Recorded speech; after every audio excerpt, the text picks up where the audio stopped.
This audio presentation of Neville Goddard's Changing the Feeling of I is brought to you by audioenlightenment.com, copyright 2012, all rights reserved. Changing the Feeling of I. For the benefit of those who were not present last Sunday, let me give you a quick summary of the thought expressed here. We claimed that the world was a manifestation of consciousness, that the individual's environment, circumstance, and conditions of life were only the outpicture in the particular state of consciousness in which that individual abides. Therefore, the individual sees whatever he is by virtue of the state of consciousness from which he views the world. Any attempt to change the outer world before he changes the inner structure of his mind is to labor in vain. Everything happens by order. Those who help or hinder us, whether they know it or not, are the servants of that law, which constantly shape outward circumstances in harmony with our inner nature. We asked you last Sunday to distinguish between the individual identity and the state you occupy. The individual identity is a son of God. It is that I speak of you or to you, or speak of myself. I mean really our imagination. That is permanent. It fuses with state and believes itself to be the state to which it is fused. But at every moment of time it is free to choose a state with which it will be identified. And that brings us to today's subject, changing the feeling of I. And I hope I will not get the same reaction that is recorded in the 6th chapter of the Gospel of John. For we are told that when this was given to the world, they all left him, leaving just a handful behind. But when he told them, there was no one to change but self. They said this in a hard teaching. It's a hard thing, who can hear it? For he said, no man cometh unto me, save I call him. And then it's recorded when he repeated it 3 times they left him, never again to walk with him. And he turned to the few who remained and asked them, would you also go? And they answered and said, to whom would we go? You have the word of eternal life. In other words, it's so much easier when I can blame another for my misfortune, but now that I am told that no man cometh unto me, save I call him, that I am the sole architect of my fortunes and misfortunes, it's a difficult saying. And so it's recorded. It's a hard saying. Who can hear it? Who can grasp it, and who will believe it? And so he said, and now I sanctify myself, that they also be sanctified through the truth. For if this is the truth, then there is no one to change, no one to make whole, no one to purify but self. And so we start with the I. Most of us are totally unaware of the self that we really cherish. We have never taken one good look at the self, so we don't know this self. For the I was neither face, form, nor figure, but it does not mold itself into structure by all that it consents to, all that it believes, and few of us really know what we do believe. We have no idea of the unnumbered superstitions and prejudices that go to mold this inner formless I into a form, which is then projected as a man's environment, as the conditions of life. So here, read it carefully when you go home. No man cometh unto me, save I call him. You didn't choose me, I have chosen you. No man can take away my life. I lay it down myself. There is no power to take from me anything that is part of the inner arrangement of my mind. All that you gave me I have kept, and none is lost save the son of perdition, or the belief in God. And because nothing can be lost but the belief in loss, I will not now assume loss of anything you have given me that is good. And so I sanctify myself, that they be sanctified through the truth. And now, how do we go about changing the I? First of all, we must discover the I, and we do this by an uncritical observation of self. This will reveal a self that will shock you. You will be altogether, I wouldn't say afraid, but ashamed to admit you have ever known such a lowly creature. And had it been God himself who drew near in his despicable form, you would have denied him 1,000 times before a single cock would crow. You couldn't believe that this is a self that you've carried around and protected and excused and justified. Then you start changing his self after. By an uncritical observation you make the discovery of that self. For the acceptance of self is the essence of the moral problem of the world. It is the epitome of the true outlook on life. for it is the sole cause of everything you observe. Your description of the world is a confession of the thing that you do not know. You describe another, you describe society, you describe anything, and your description of the thing you observe reveals to one who knows this law the being you really are. So you must first accept that self. What that self has accepted, then you start to change. It's so much easier to take the virtues of the gospel and apply them as a word of life, to love thy enemy, to bless those who curse us, and to feed the hungry. But when man discovers that being to be fed, the being to be clothed, the being to be sheltered, the greatest enemy of all is that self, then he is ashamed, completely ashamed that he is the being. For it was easier to share with another something that I possess, to take an extra coat and give it to another. But when I know the truth, it's not that. I start with the self having discovered, and start with change of that self. Now let me tell you a story. A few years ago in this city, I was giving a series of lectures down near the lake. I can't even recall the name of the lake, but it was some Parkview Manor was the place where I spoke. And in that audience was a gentleman who sought an audience before the meeting. And we went across the street into the little park there, and he said to me that he had an insoluble problem. I said, there's no such thing as an insoluble problem. But he said, you don't know my problem. It's not a state of health, I assure you. It is the look at the skin that I wear. I said, what's wrong with it? It looks very lovely to me. He said, look at the pigment of my skin.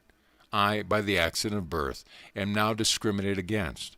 The opportunities for progress in this world are denied me just because of the accident of birth, that I was born a colored man. Opportunities for advancement in every field, neighborhoods that I would like to live in and raise a family, I couldn't move in. Where I would like to open a business, I couldn't move into that area. Then I told him my own personal experience, that I came to this country. Well, I didn't have that problem, but I was a foreigner in the midst of all Americas. I didn't find it difficult, yet as he reminded me, but that's not my problem, Neville. Others have come here speaking with an accent, but they haven't my skin, and I was born an American. Then I told him an experience of mine in New York. If I were called upon to name a man that I would consider my teacher, I would name Abdullah. I studied with that gentleman for 5 years. He had the same color skin, the same pigment as this gentleman. He would never allow anyone to refer to him as a colored man. He was very proud of being a Negro, yet didn't want any modifications of what God had made him. He turned to me and said, have you ever seen a picture of the Sphinx? I said, yes. He said, it embodies the 4 fixed quarters of the universe. You have the lion, the eagle, the bull, and man. And here is man that is the head.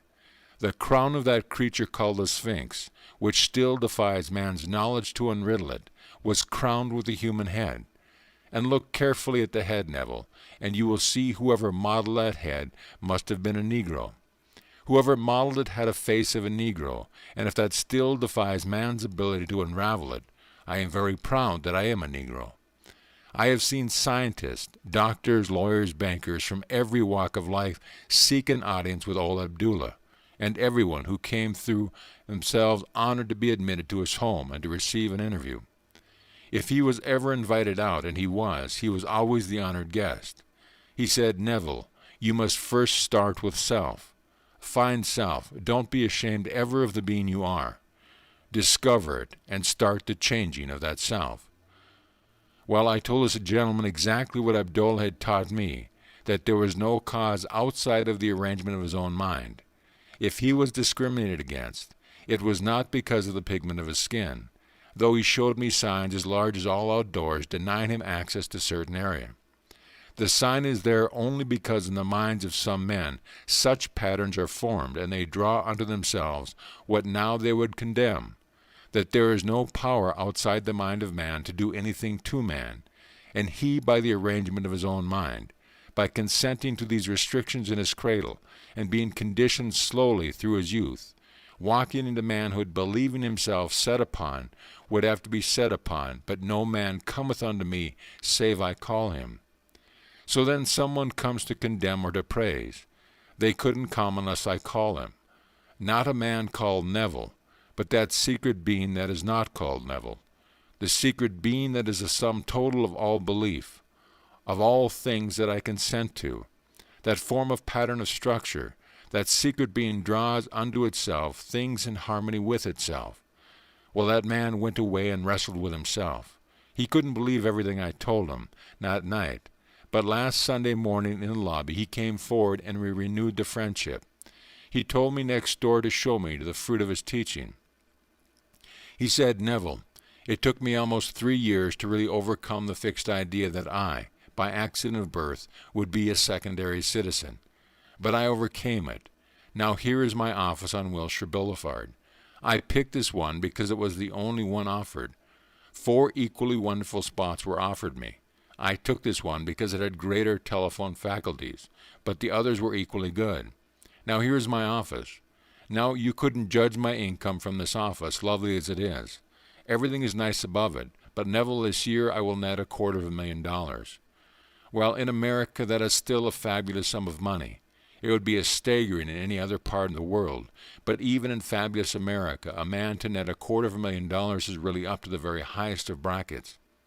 And that was the man that a few years ago told me the whole vast world was against him by reason of the accident of birth. He knows now he is what he is by virtue of the state of consciousness with which he is identified, and the choice is his to go back to the restriction of his childhood when he believed the story, or to continue in freedom that he has found. So you and I can be anything in this world we desire to be, if we will clearly define our aim in life and constantly occupy that aim. It must be habitual. The concept we hold of self, that is noble, must not put on just for a moment taken off when we leave the church. We feel free here. We feel that we have something in common. That's why we are here. But are we going to wear the noble concept we now hold of self when we go through the door and enter that bus? Or are we going to return to the restrictions that were ours prior to coming here? The choice is ours, and the hardest lesson to learn is that there is no one in this world that can be drawn into your world unless you and you alone call him.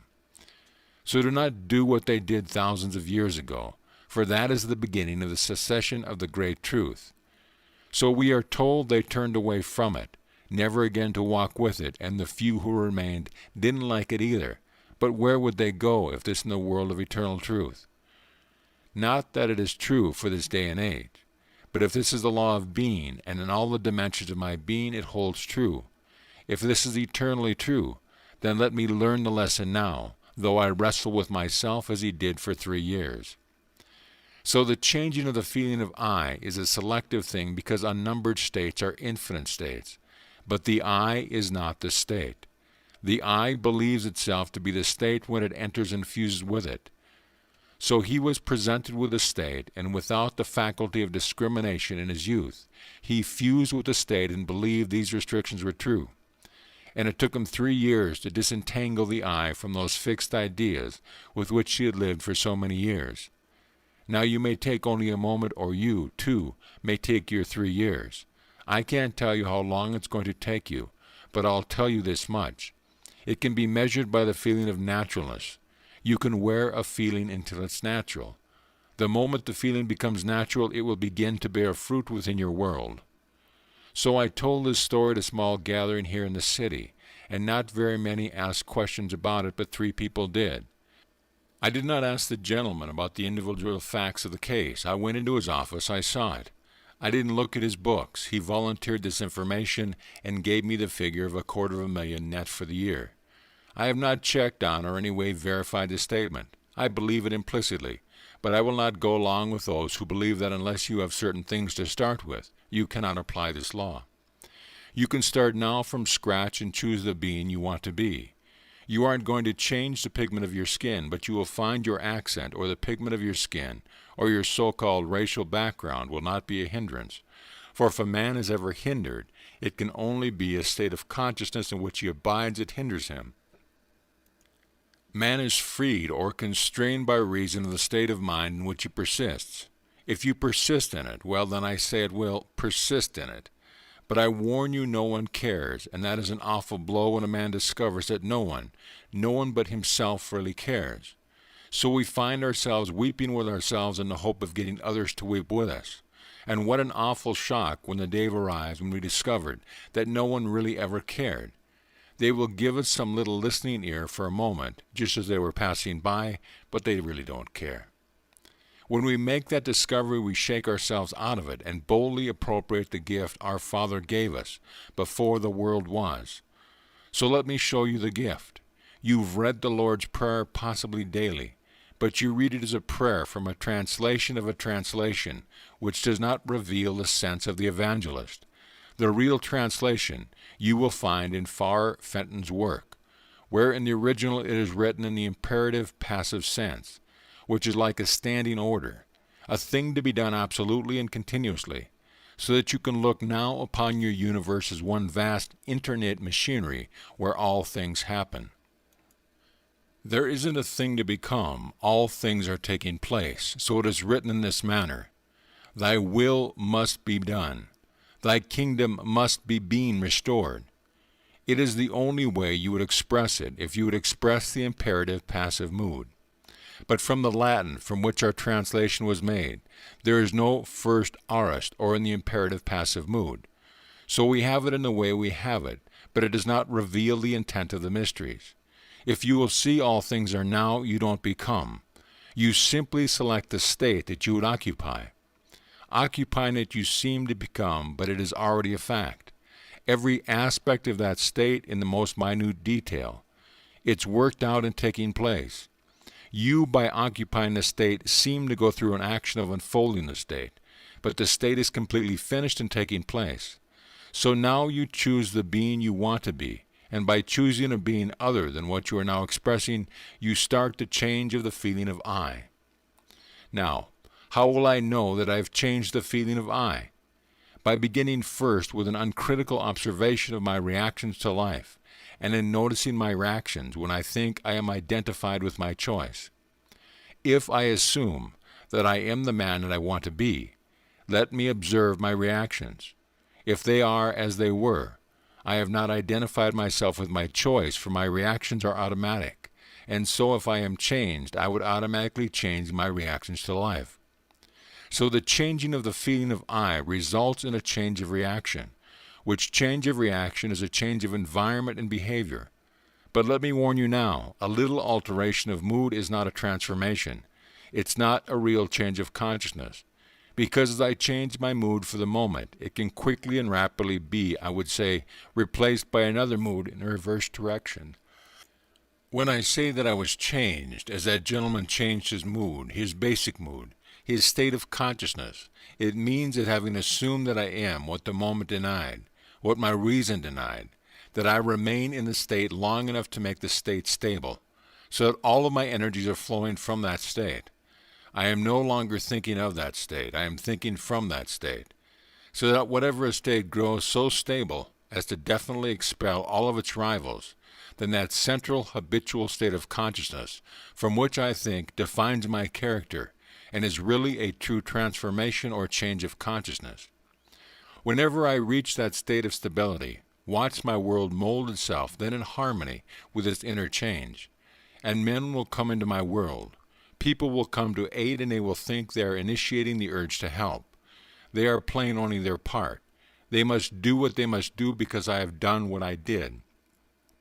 Having moved from one state into another, I have altered my relationship relative to the world round about it, and that change relationship can tell the change in my behavior relative to my world.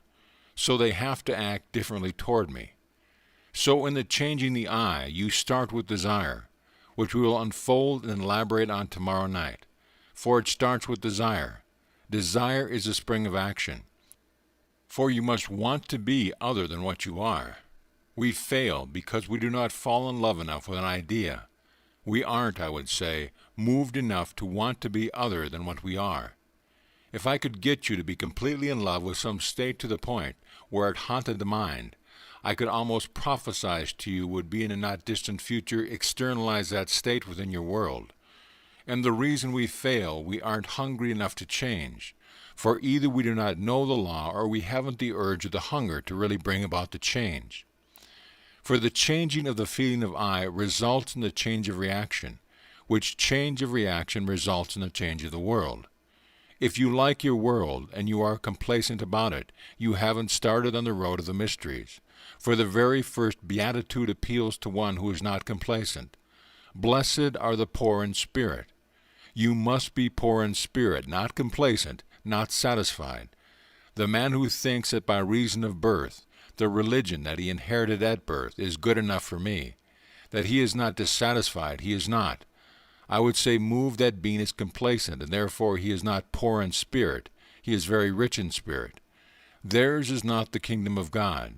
For if I could stir you, make you dissatisfied with self, then you will recognize that self and set about to change it. For the only field of activity for man is within himself and on himself. You do not work on the other. The day you change self, that day you change your world. Now I see my time is going to its quick end, and so in the remaining minute I have left here, let me not urge you, because if you come to the meeting tomorrow night not really hungry, you wouldn't benefit. But I do hope that many of you are there. Even if you are stirred to the point of trying to, I would say, disprove what I told you. I would accept that challenge for the attempt to disprove it. I know if you were sincere in your attempt, you would prove it. So I hope many of you will come and take this feast with us. We are here in the city of Ebel for 15 nights, Monday through Friday, as Mr. Smith told you, for 3 consecutive weeks. If you can't take all, and I do hope many of you will take all, then pick out the title that appeals to you. Tomorrow night to me is basic. It is the importance of defining an aim in this world, having a goal, for without an aim you are aimless. And you are warned in the book, or I would say in the epistle of James, that the double-minded man is unstable in all his ways. Let not such a man believe that he shall receive anything of the Lord, for he is like a wave that is driven and tossed by the wind. That man never reaches his goal. So you must have an aim, and tomorrow night we will show you the importance of defining desire. There are certain schools who teach you to kill out desire. We teach you to intensify desire, and show you the reason for such teaching, show you what the Bible teaches about desire. And now we will come to the help that many of you have asked for today. Those who are not here on Sunday, let me remind you in a very simple technique. As I told you on Sunday, any time that you exercise your imagination, and do it lovingly on behalf of another, you are meditating God to man. So we sit quietly and we simply become imitators of our Father. And He called the world into being by being the thing He would call. And so we sit and we listen as though we heard someone congratulating us on having found that which we seek. So we go to the end of the matter and we listen just as though we heard, and we look as though we saw. And we try this manner to feel ourselves right in the situation of our answered prayer. And there we wait in the silence just for about 2 minutes. And so they will lower the lights to aid you. And let me remind you, if you want to clear your throat, please do. Now let us go into the silence.